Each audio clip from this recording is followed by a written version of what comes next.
You're listening to episode 10 of the Master Your Mind, Business, and Life podcast. This week, I'm joined by one of my former classmates, David Stout. David was a former model for brands like Under Armour, Hollister, and Abercrombie Fitch. And now, he's the owner of Stout Motivation Inc.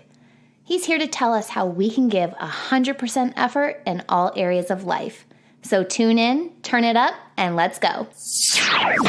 You're listening to Master Your Mind, Business, and Life. Conversations with everyday world shifters, truth seekers, and rule breakers. Here's your host, Lauren Smith. Hey everyone, it's Lauren Smith. Thanks for tuning in. Today I have David Stout of Stout Motivation Inc. After his modeling career, David became the youngest senior vice president banking executive at an $8 billion bank. David is now on a mission to help people slaughter their problems using his system called the 85 plus 15. Whew, talk about credentials. Hey David, I'm really excited to connect with you again. I know it, Lauren. I've known you, 14 years now? And it's been a long time, my friend. Yeah. This is going to be the warmest podcast because I think I've known you the longest out of all your podcast guests. Probably. I think so. And it's just really good to reconnect with you because you're doing big things. You're doing big things and you're helping people. And I just went over your system, the 85 plus 15, which allows people to give 100% effort in all areas of their life. So I'm excited to learn a little bit more about the system. Can you break it down for us? Yes, absolutely. And I just gave a presentation on this to 36 people here in Texas. And I read an article one day. So I've been in commercial banking for 8 years. And every morning we're always told to read the Wall Street Journal. And I was reading the paper one morning and it said that the majority of Americans only give 85% effort in all areas of their life. And I saw this and at first I kind of said, no, that's ridiculous. You know, I work incredibly hard. I'm the first guy in and I'm the last guy to leave. And I said, well, if I'm really honest with myself, let's analyze it. You know, do I give 100% at being a dad? And I said, well, you know, my daughter loves to go to the park. I could probably take her to the park more and push her on the swings. You know, she loves that. And I said, well, I probably give 85% more, you know, effort at being a dad. And, you know, I could do more being a dad. And I said, well, do I give 100% at being a husband? And I said, well, you know, my wife loves a good back rub. I haven't done one of those in a while. But, you know, maybe I could give more effort at being a husband. And I said, well, do I give 100% effort at going to the gym? And I said, well, you know, there's some days I do miss the gym. You know, when I'm busy with work and the kids and life, you know, you miss the gym. And I said, no, I could probably give more effort at the gym. And there are some Sundays I miss church. I probably don't give 100% effort in my spirituality. And, you know, and I said, golly, you know, maybe this article has some truth to it. So I said, so if I just add 15% effort to every category of my life, you know, I'm going to beat the majority of Americans. So that's what I started doing. And ever since I started doing that, life just got better and better and better. And I said, it's not this huge shift of change, you know, because I'm already doing, you know, positive things and proactive things. But if you just give a little bit more, it's amazing the results you get. And it's, I mean, I got a promotion at work and my marriage just, you know, thrived. And, you know, I saw an improvement in my daughter and that and when I started telling people this light bulb went off. And I said, you guys, you know, it's not this, people can get overwhelmed with trying to set a goal and hitting it. They're like, how in the hell am I going to hit this goal? And I said, you guys, you're on the right path. You just got to do a little bit more. Like, you don't realize how close you are. Right. And it motivates people to do more. It sounds like when you're talking about this, you want people to be giving more effort in the things that they already enjoy doing, not giving more efforts in things that aren't bringing them joy, because then you're just like, it's like wasted time almost, right? Exactly. That's right. And I'll tell you, if you do more, it will always help you. Always. Yeah. You know, sitting on the couch and drinking a beer and watching football and just kind of ignoring your family and ignoring your body and ignoring your spirituality, it's not going to help you one bit. Yeah.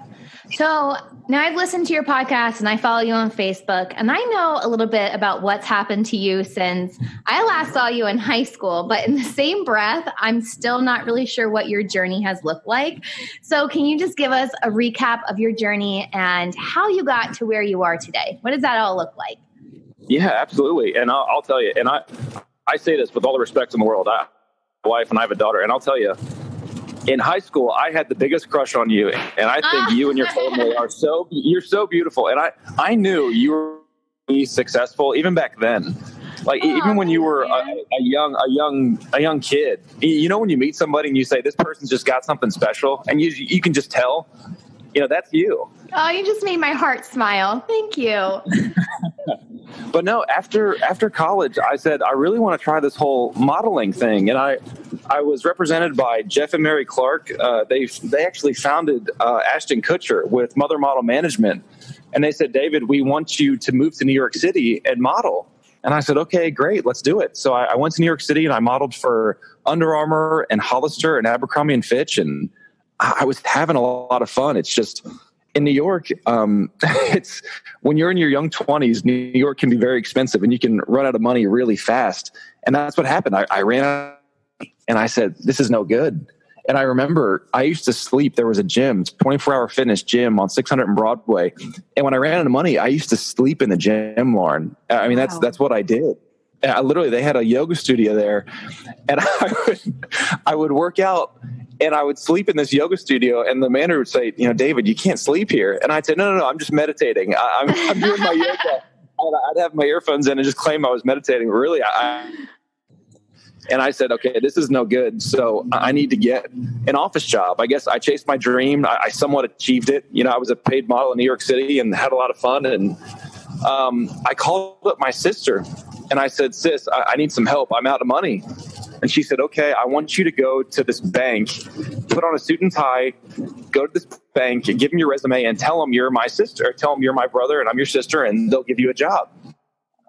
So that's what I did. I went to this Fortune 500 bank, gave him my resume. Hey, my sister's Amanda Stout. I'm David Stout. And they said, okay, you're hired. And they made me the assistant branch manager at the age of 23. Dang. And I stayed in banking for 8 years. And I worked my tail off every year because my goal was I wanted to be the CEO of the bank because I saw how much money they were making. Yeah. And I said, this is great. I know I can do this. And 8 years later, here we are. And,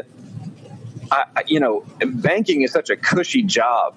You know, you really don't have to work that hard in the banking world, and you get big bonus checks, and it's great. It feels good to provide for my family, but it's not filling my tank up. It's not fulfilling. And that's where I said, maybe I can shift into motivational speaking, because that's where that's where I get my Six Flags feeling. You know, when you're on a roller coaster and you get those butterflies in your stomach. Yeah.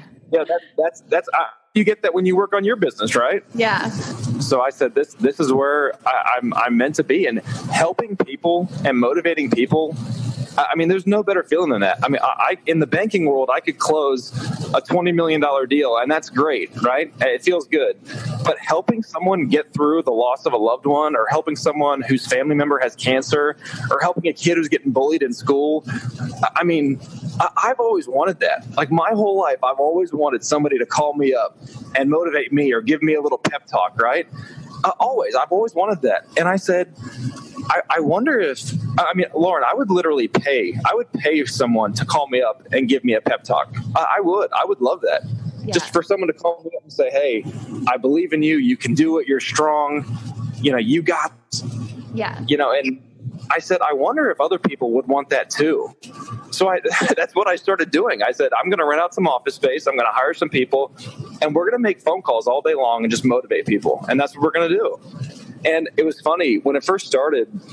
I was talking to my brother, and he said, "So it's kind of like phone sex. You know, you can call like 1-800. You can call 1-800-SEX, and you know, some girl will talk to you." And I'm like, "Yeah, but it's kind of like that, but it's motivation." Yeah. You know, and it's funny because a lot of people will say, "Well, I watch motivation on social media now. You can get it on YouTube and Google and Facebook and Instagram. It's everywhere." But those people don't call you. They don't check on you. And some people want that phone call.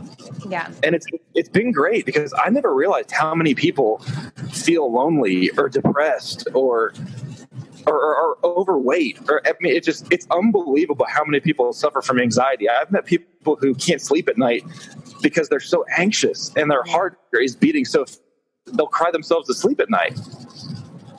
Yeah, it's so true. It's so true. You come across those people and sometimes it's the people closest to you and you don't even realize it because they're just bottling it up.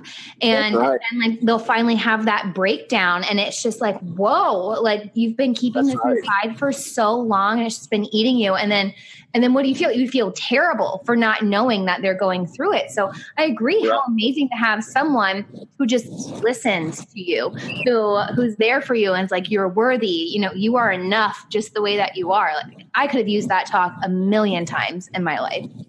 Oh, I know it. And it's funny. I was actually getting gas the other day at this gas station and I was just standing there pumping gas and I saw this girl pull up and she was getting gas and she was she was an obese girl, Lauren. I mean, she was well over 300 pounds and she was just driving this beat up car and she looked really sad. When you see someone there, they're having a bad day. Yeah. They look broken. Yeah. Right.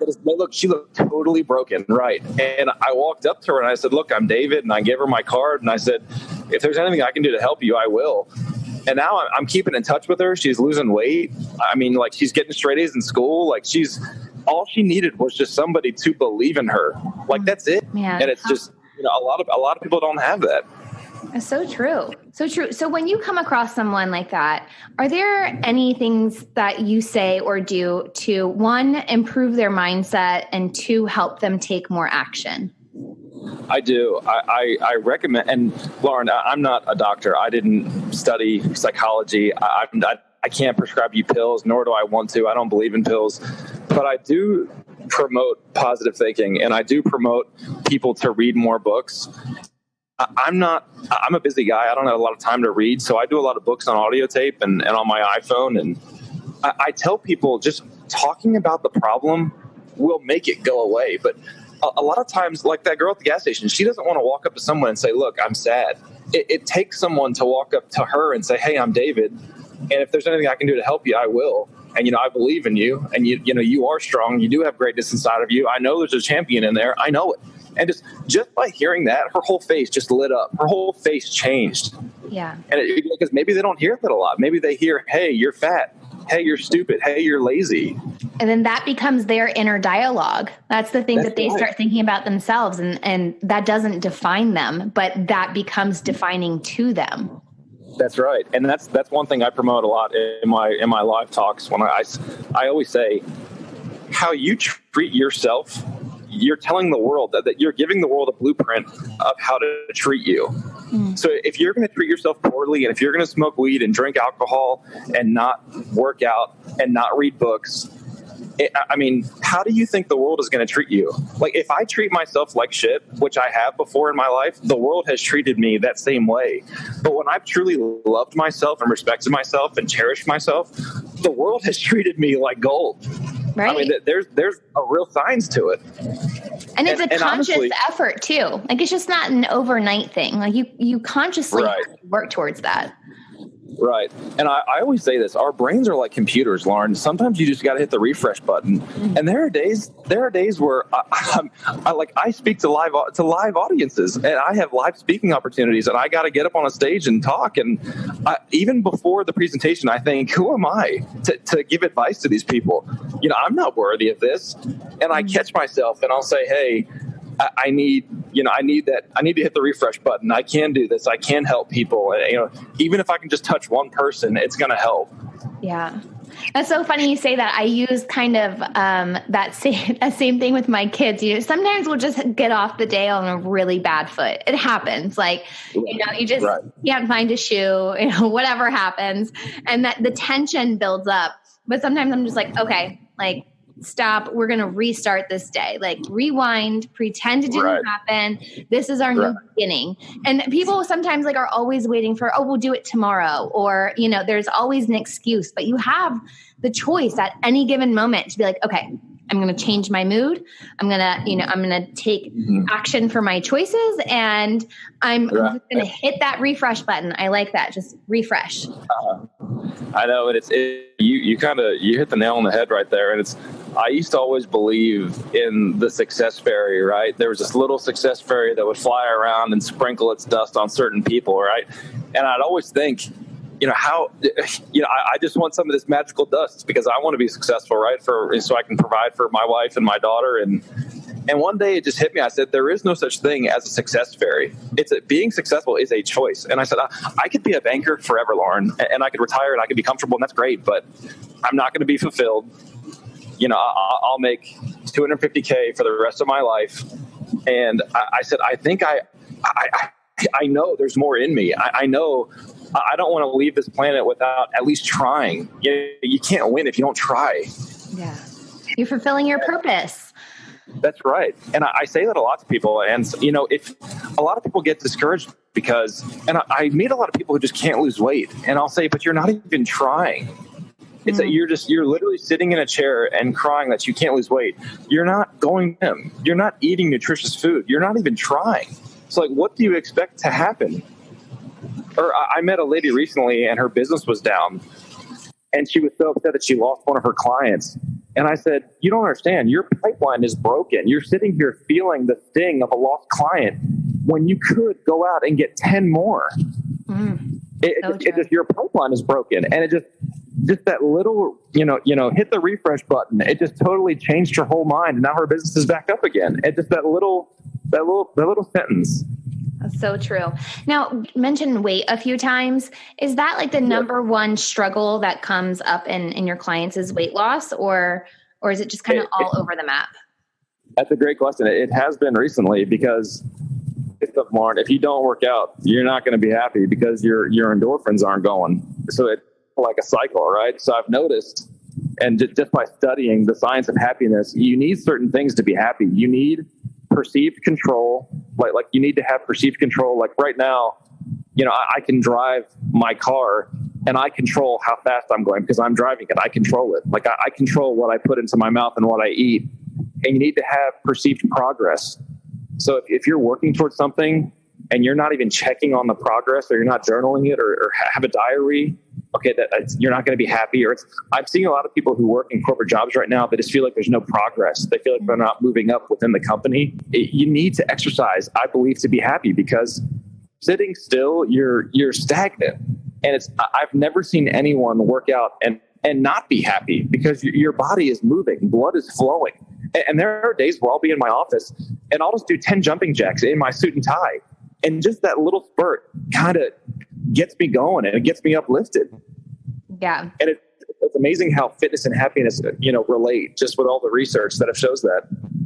That's true. I always say that, I believe that there's 4 areas that you have to be whole in. So that's your spirituality, your emotional growth, your intellectual growth, and physical. So like if any one of those is off kilter at any point, you're going to feel it. You really do. You're going to feel it in any way.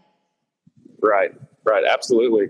And it's amazing. After my daughter was born, we had some complications with the pregnancy. And I remember it being my wife, she had this rare infection called toxoplasmosis. I don't know if you've ever heard of it, but no. It's like a toxin from cat litter. Pregnant women can't be around cat litter because there's apparently some toxins in there.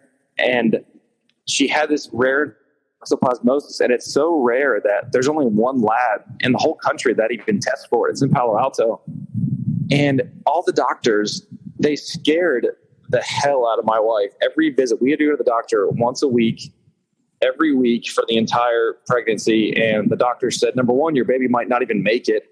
Number 2, we have to go in there and take some fluid out of the umbilical cord to test it, to make sure the baby doesn't have the toxo. And they had to give her some pills that weren't, FDA approved. And, they said your baby's going to have a really small deformed head, and your baby's going to be a preemie, and she might only weigh less than 3 pounds. And like every visit, my wife is in tears, right? And I'm trying to be the rock and, be strong for everybody around me. And I remember I consistently said, you know what, doc, I know I didn't go to medical school and I understand you're the doctor, but you're wrong. and I know my kid is going to be perfect, and I know everything's going to be okay. And I kept saying that. I almost like spoke it into existence, right? Yeah. And my wife, my baby was born perfect. She didn't get the toxo, and everything worked out great, right? And after the pregnancy, after my daughter was born, my wife did gain some weight, and she was really unhappy, and she would call herself fat, and she would really get down on herself. And, I've seen her when she works out, she's happiest. When she doesn't work out, she gets unhappy and she gets irritable. And it's same as me, Lauren. If I don't work out, I get irritable. So I do think there is a huge correlation. And I tell that whole toxo story because, people can tell you things, Lauren, people can tell you, hey, your business is going to tank and you're not going to be able to feed yourself or your family. And you can look at them and say, look, I understand what you're saying, but I know everything's going to be okay. And I know I can do this. Just like I told the doctors, hey, everything's going to be all right. My kid's going to be perfect. And you speak it into existence. You don't just go home and sit home and cry. Yeah. And that's almost like it gives you more anxiety if you focus on those negatives too. It's like, don't throw gasoline on your problems. Yeah. don't do that. Yeah, exactly. Well, with the holidays and everything else approaching, I feel like this is when people need the most positivity and motivation than any other time of the year. So if you have one message to leave with the audience today, what would that be? Get around some positive people. Don't hang around idiots, please. Well, nothing will nothing will hurt you more than hanging around idiots. Nothing. I don't care where you are in the country or what you're doing or what your situation is. Get around some positive people. Get around winners and hitters because it's contagious. It rubs off on you. If you want to be a great swimmer, Lauren, you have to join the best swimming team. That's how it goes. If you want to be a great golfer, don't play with shitty golfers. That's true. And I always tell my wife, I'm like, hey, we need new friends. We need, only quality people. OQP, only quality people. And I'm extremely careful about who I spend my time with. I really do, because I don't want to hear negativity. I don't want to see negativity. It's not good for me or my family. Yes. The energy is just so suffocating. Lauren, have you ever met someone and your life got worse after you met that person? Oh my God. Absolutely.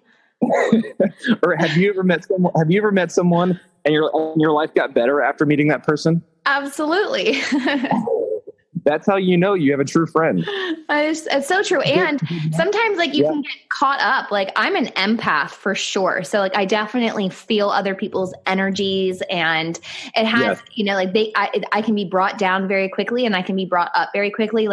As I get older, I feel like I can control that a little bit more, but I control it by who I'm around and where I put my energy. And so I'm also very cautious about going places I don't want to go. If I don't want to go somewhere, I'm not going to go just because someone wants me to go, because I know it's just going to put me in a bad mood, Absolutely. You need to be really selective. I like that message.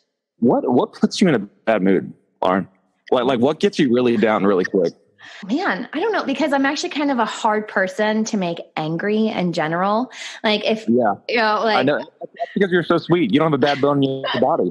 It really takes a lot. It really does. Even with my kids, it takes a lot for me to kind of flip my shit. Right. But just being around, the one thing that pisses me off the most is when people play the victim card. Probably gets under my skin more than anything. And recognizing that someone's continuously the victim in their own situation, and the choices that they're making are fueling it, that, it actually angers me. It straight up angers me. I'm do you not see the other side of this and what you're doing to inflict this on yourself? And they just want that pity party, and I can't handle that. That probably irritates me the most. I agree. That's such a good answer. Yeah. Why is my boss such a jerk? Why is this happening to me? Yes. I hate that question. Why is this happening to you? Ask a better question. Right. How can I fix this? What can we do to fix this right now? Yes. Change the mentality. I think that's what people always get stuck in. Oh, of course this is my life. Oh my gosh, things bad things happen to me all the time, you know, like that is life. Like bad shit happens, amazing shit happens. But you can't just sit down there and, you know, get stuck in that mentality of poor me, you know?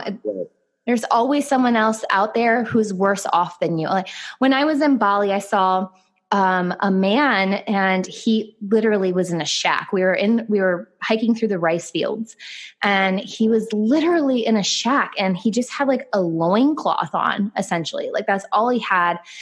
You could see right in his wife, who I assume was, you know, they had dirt floors, and he had the biggest smile on his face, like the absolute biggest smile. So like that right there just shows that, you know, you choose your happiness, and happiness is a choice. It really is. It's a choice. That's right. It is. No, and you're right. I always tell my clients this. I always say, you know, you're going to experience pain in your life. It's going to happen. Yeah. You just expect it, you know, brace yourself for it. But I always say, are you going to let that pain stop you from where you're trying to go? Because that's the only difference between success and failure. Successful people feel pain. Yeah. You know, it's you know, a lot of people see success. They think, oh, Mark Cuban doesn't have any pain. Bill Gates doesn't have any pain. Warren Buffett, he's 88. He doesn't have any pain. Yeah, they do. They have pain every day, but they just don't let the pain stop them from trying to go. Yeah. A lot of other people, they just stop. Oh, I feel pain. I'm done. I quit. Yeah. And it's okay to feel that pain. A lot of people too, you know, like I feel like there's two different type of people, some who like really feed into it, and other people who just mask it and just, you know, stuff it away in a corner. But I think it's okay to feel that. You just can't get stuck in it. You know, you can be vulnerable and you can be transparent about it, but don't live in that. How has something ever really bugged you that you just couldn't get over, and you just stewed on it and you held a grudge and you said, golly, this is just staying with me and I can't shake it? Has it ever happened to you? Yeah. You know, that actually happened to me. Something happened this past spring, and it kind of like chapped my ass. Like that's like the only way, you know, like there was like no reason that it really should have bothered me that much, but it made me a little salty. And I was talking to a friend about it, and she was like, you know, like, do you love this person? And I was like, yeah, of course. And they're like, are you happy this person's in your life? I was like, absolutely. And she's like, then you need to start writing down every happy minute or memory with them, everything you love about them. And she's like, and you turn that, like, almost that negative feeling you have right now into gratefulness that they're alive and that they're a blessing in your life. And like that, I had to do that. And as I'm writing, you know, like these memories down and like these things that I like about this person, I could feel it lifting up. Like I could just feel everything like, okay, this isn't worth me dwelling over. Like, yeah, it sucked, but it's not really worth that energy, you know, putting into it. And so I'd much rather be like obsessively grateful for something than hang on to something so minute. So your gratitude kind of helped you get over that deal. Absolutely. I know. It's when I was young. So my parents got divorced when I was young, and I remember growing up with just watching my dad. He would beat the hell out of my mom. So it's not only are you hearing the negativity, but you're actually seeing it as a little kid. And for a long time, I held onto that grudge, and I said, that guy is such a monster, right? I'm 31, and part of me still thinks that. And one day I said, when am I going to let it go? Like, this was over 2 decades ago. When am I going to forgive and forget, or whatever you want to call it? And I was listening to this Les Brown tape, and he said, you got to let it go so you can grow. Yeah. And that one day I said, okay, that's it.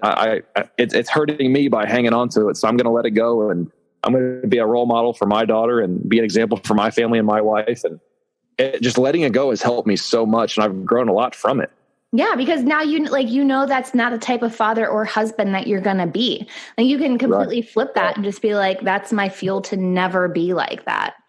That's right. That's what, even last night, my wife said, David, that's such a good husband and such a great provider because you grew up watching what not to do. And I said, yeah, you know, you're right. It actually worked out in the long run.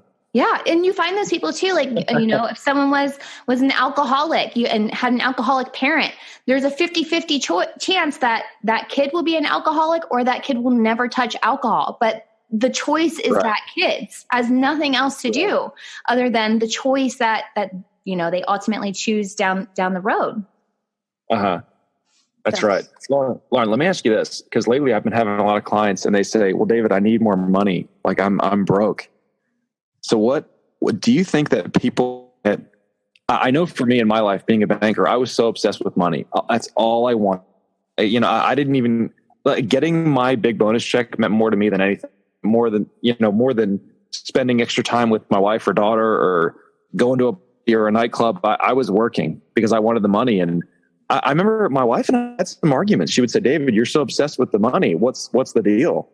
And I would always say, well, I feel the responsibility to provide for, my daughter and my wife. And I just kind of wanted your perspective on it. Have you ever gotten obsessed with money, or how do you feel about it? So the way that I feel about money is I think that we each put our own value on money. So like what $100 is valued to me may be valued to you completely different. To some person that might be the difference of being able to pay a bill, and the other person would just throw it around like it's nothing. So I have found that when I am more aligned with my purpose, money comes easier. And when I'm not aligned with my purpose, then not only do I feel like I'm solely just working for money, but I don't feel good in any other area of my life.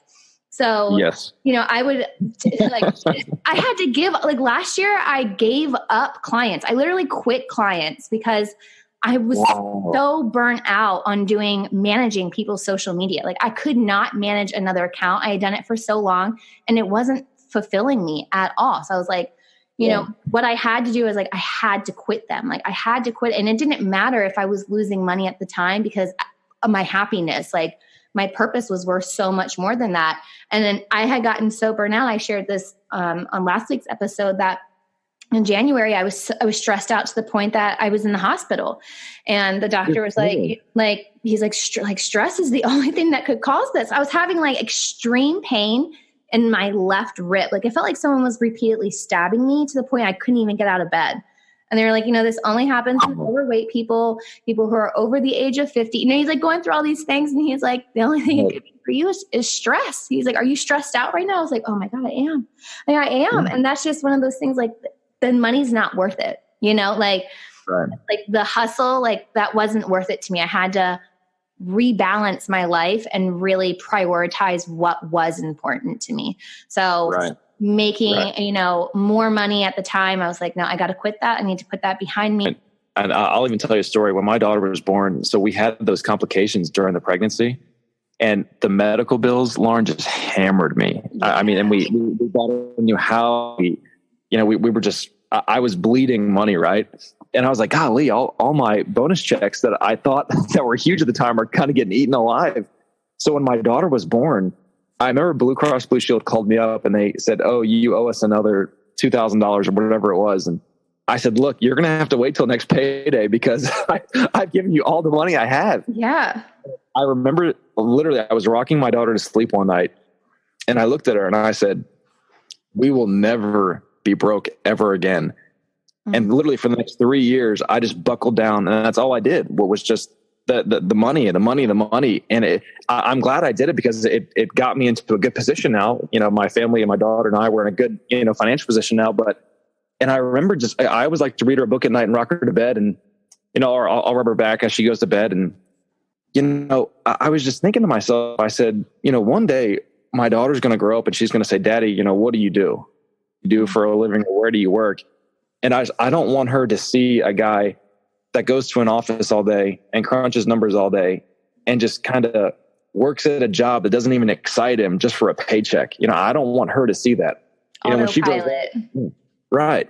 Just on autopilot. I want her to see somebody who chased his dream and really, swung for the fences. And you're right. Helping people, even though the paychecks right now are smaller than the banking paychecks, they mean so much more. Like I love getting paid for Stout Motivation clients versus commercial banking paychecks. Yeah. Like There's so many times like where, like I just shifted like the way that business was looking and like, like quitting my clients. I'm like, oh crap, like that's really going to affect me.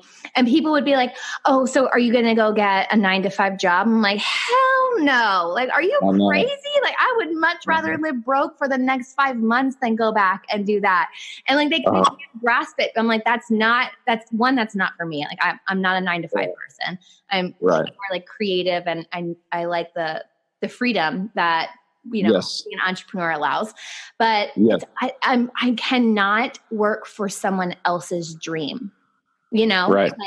Like that's right. That's the one thing that I have control over is my dream and my destiny, and fulfilling someone else's dream. I can't do it. Right. I know it's funny. I thought about that too. I said, I'm out here busting my tail and I'm making my company millions of dollars in revenue. And I said, why can't I do this for me? Why can't I do this for Stout Motivation? I don't know, maybe it's a maturity thing. I don't think I could have been an entrepreneur at 23, 24. I don't think I was mature enough to do it. But now that I'm 31, it seems so possible. And I'll tell you, the more books that I'm reading, the more income I'm getting. And the one regret I have in my life was that I didn't read a lot when I was younger. I just didn't. I didn't like it. I didn't have time for it. You can call it ADD or whatever, but just now reading is so easy. I recommend to everyone even if you don't like reading, just listen to a book, play it in the background. Yeah. Like I'll play motivational books and tapes for my daughter as she sleeps. I want it to like seep into her head while she's sleeping, just subconsciously. And when it comes to like reading and books and stuff, like I've also heard people say, I feel like I've read every book. I feel like I've read everything. And I'm like, have you listened to podcasts? I mean, because to me then, like if you're, because some people might have a shorter attention span. They're like, okay, I can't learn this way through a book. I'm like, okay, I get it. But you can still tune into an expert. You can still listen to an amazing conversation and walk away from that learning something. And you can apply whatever that is into your life the same way that you can from a book. So like there's always going to be an excuse that someone feeds as to why they can't grow. And you can always slap 10 more back into their face of how you can grow. Right. See, you've always kind of had that though. You've had this learning mindset where like, you don't feel like you know it all. Oh right? my gosh, no! I'm an eternal learner. Like I feed off of knowledge. That's such a great trait to have. So I mean, I think one of the worst qualities is to think, "Oh, I know it all. I know more than you. I know everything." I'm like, that's like the number one thing that successful people like Elon Musk still thinks that he needs to learn more. Like how do you motivate your kids or inspire them? Like what do you do as a mom? Oh, well, one thing that I started implementing this school year is little I am affirmations. So, like I am before school, like I am smart, I am beautiful, I am brave, I am a good friend. And just because I think that internal dialogue, when you try to shift that as an adult, is so much harder, because what happens to you as a child, really impacts that conversation that you have all throughout life. And it's a lot harder when you're an adult to, shift that conversation. So it was funny because I started doing these, and my youngest daughter, Callie, we were in the car and I was taking her, to preschool, and I'm like, I am. And she's like, no. I'm going to do it. And I was like, oh, okay. Cause I would do it. And then she'd repeat after me. And she's like, I am brave. I am a good friend. I am pretty. Wow. And I'm just like, yes, you are. Like, you are those. And she was like, I am the dopest. And I was like, you are the dopest, But, when they start believing that about them, like I never want them to think like they're limited in anything that they do. But I also had this conversation last night with my oldest daughter. She didn't want to go to art club anymore. And she's a creative. Like she is so talented in the way that she draws and expression. And I was like, Skylar, like what is going on? Like art club is your absolute favorite. Like you would be devastated if you didn't get an art club this semester. And come to find out, a girl that has bullied her before is in art club. Oh. And I was like, you cannot dictate her actions from making you walk away from something that you love. And she was like, I guess so. And I was like, if she wasn't in your class, would you want to go to art club? She's like, yeah, absolutely. And I was like, so why are you allowing her, to to dictate your love for art. I was like, you show up, you do your best. I was like, you put everything into your art. And I was like, and forget about her. I was like, I was like, I don't know what her problem is. I was like, but you aren't her, like you're not responsible for her actions. And I was like, but if you truly love art, I was like, you can't give up just because someone else in that class you don't like or doesn't like you, vice versa. So, right. Just having that, I try to empower them by making choices, like good choices. And we don't always make good choices, but that's okay. Right. But what did you learn from your action, So... Oh, how did she bully your baby? Bullying is a real thing. I had a client who had to deal with bullying. I never realized how huge of a deal it was.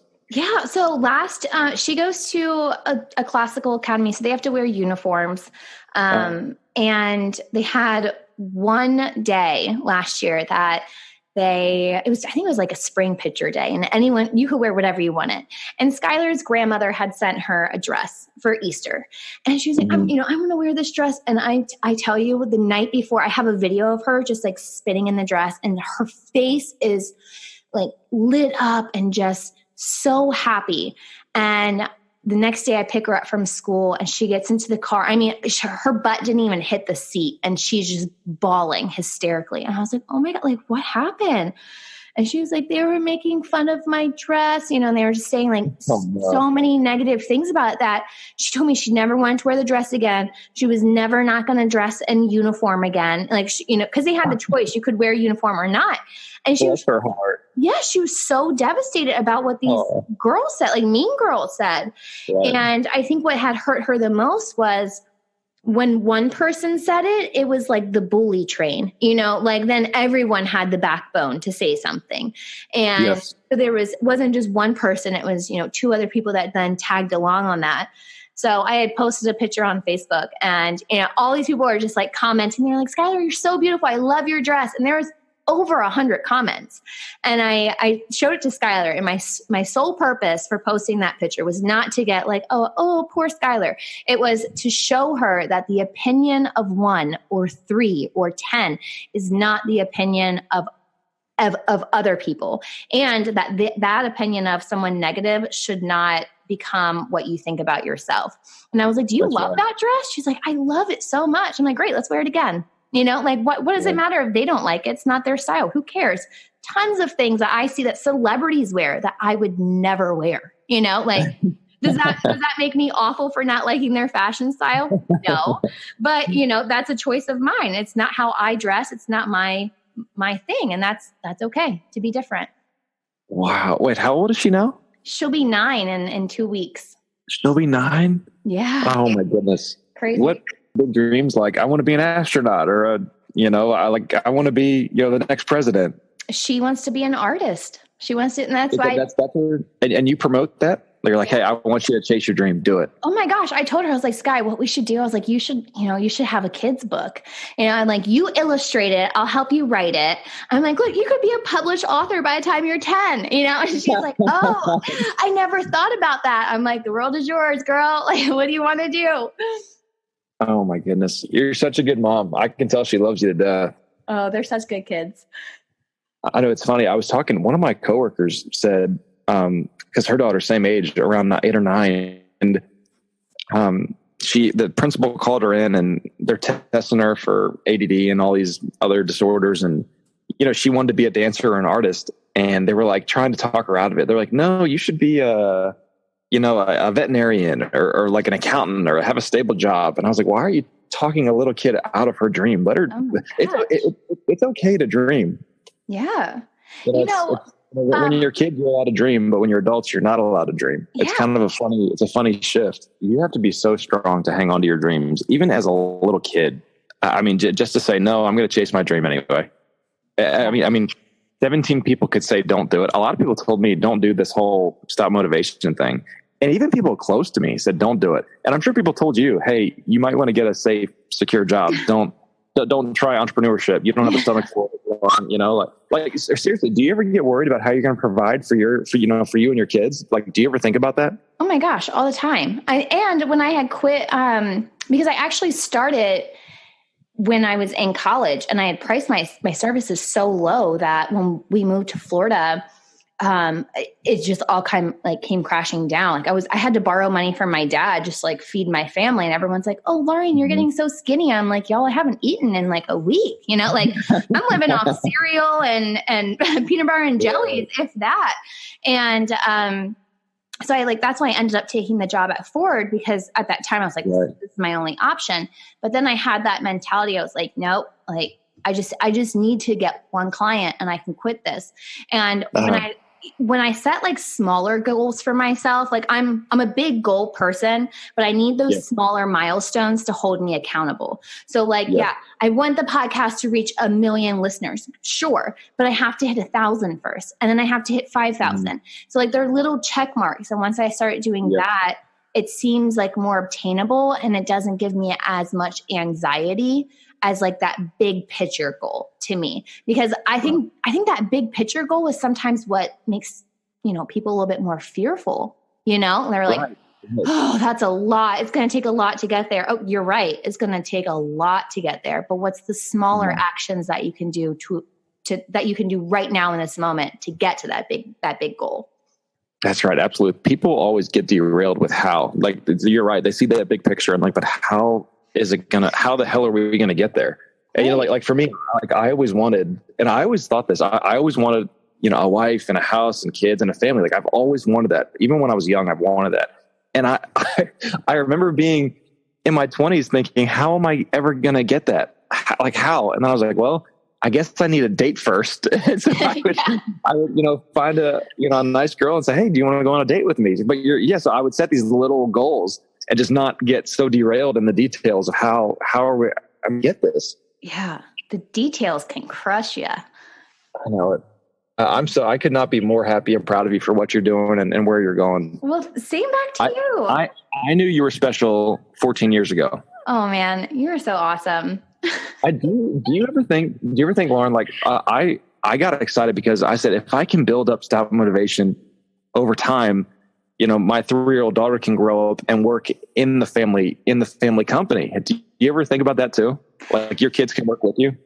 I've actually have not thought that, solely for the reason of, just because I don't want, to me, like Skylar, I don't know, like if she wants to be an artist, she might want to have her own business, or maybe she will work for me and maybe she'll be like a graphic designer, but so like for me, I don't know, because I don't know what they want to do. I've never really thought about that, but I think it's amazing that you think about that for your daughter, because how amazing for her to be the next Stout who inspires the next generation. Like how amazing. I know it's kind of a selfish, like I selfishly want it. I don't want her to, I want her to work under me and, work under the family company just so I can be with her more. It's kind of a selfish deal, but oh my gosh, that's not selfish. That's not selfish. And you know what, like growing up in that environment and you being so positive and like being so motivated, that's going to become who she is as well. How to be a motivated action taker. So no doubt she's going to be the same exact way.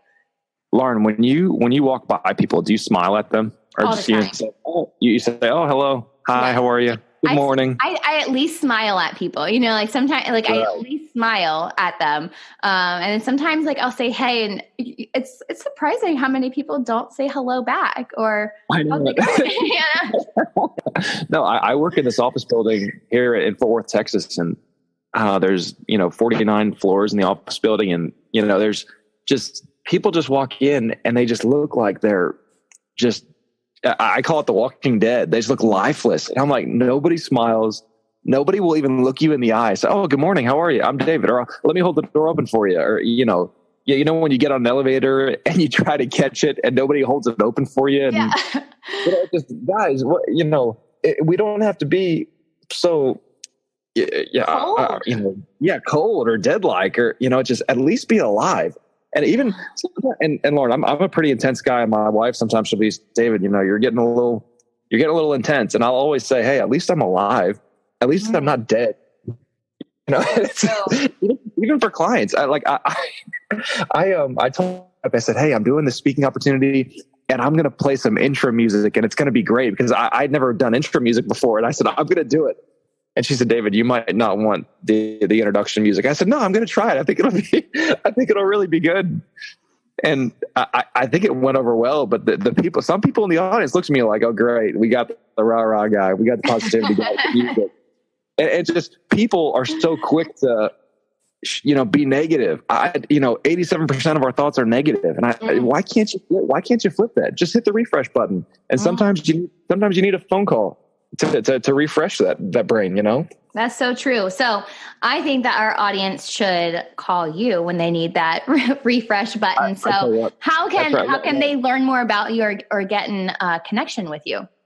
Yeah. David Stout, Stout Motivation on Facebook and Instagram and Twitter. Stoutmotivation.com. You can call me. You can email me. If there's anything I can do to help you, Lauren, you can call me. I'll help you for free.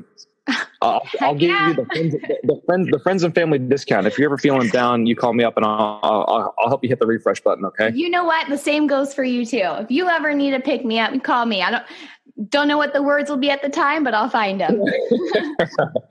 David, get your shit together. Come on, man. Better than this. Sometimes I need a good kick in the pants, Lauren, We all do, Life happens. Sometimes you really just need someone in your corner for you. You're not a victim, Lauren. You can do this. Come on. Exactly. Yeah, that's exactly what you'd have to tell me too. You're not a victim. So I'd be like, you're damn right. I'm not a victim.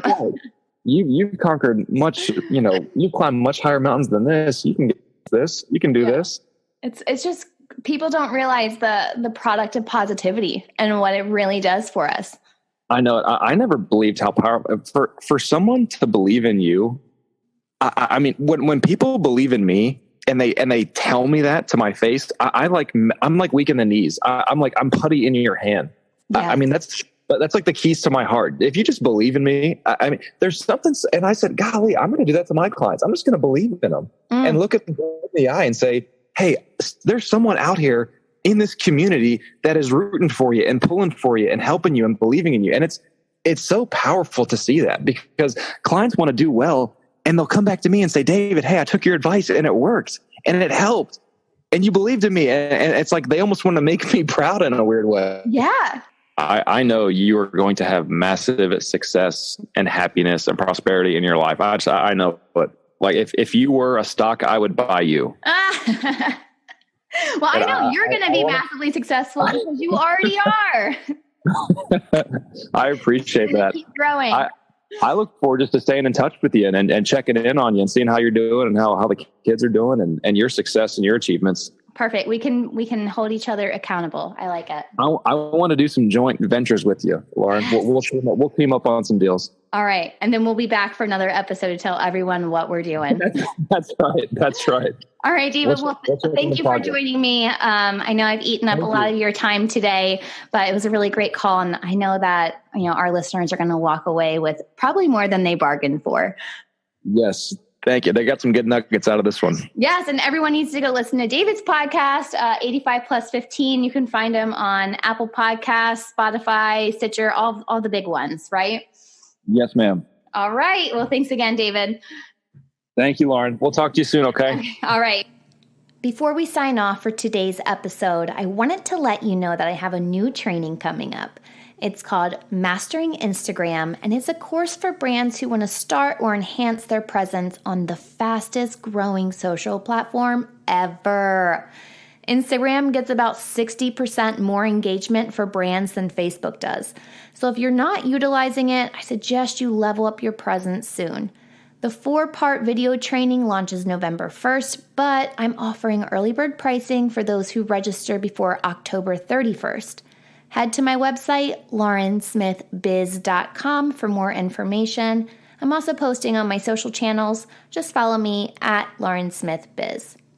For today's episode notes, head over to mindbizlife.com. I have links to all of David's social platforms as well as his website. Don't forget to leave a review on Apple Podcasts, Google Play Music, Spotify, Stitcher, Podbean, and Anchor. Your reviews serve as feedback to me and help others find this podcast. I'll see you back here next week, and remember, every level of life is an opportunity to grow. Be well, my friend.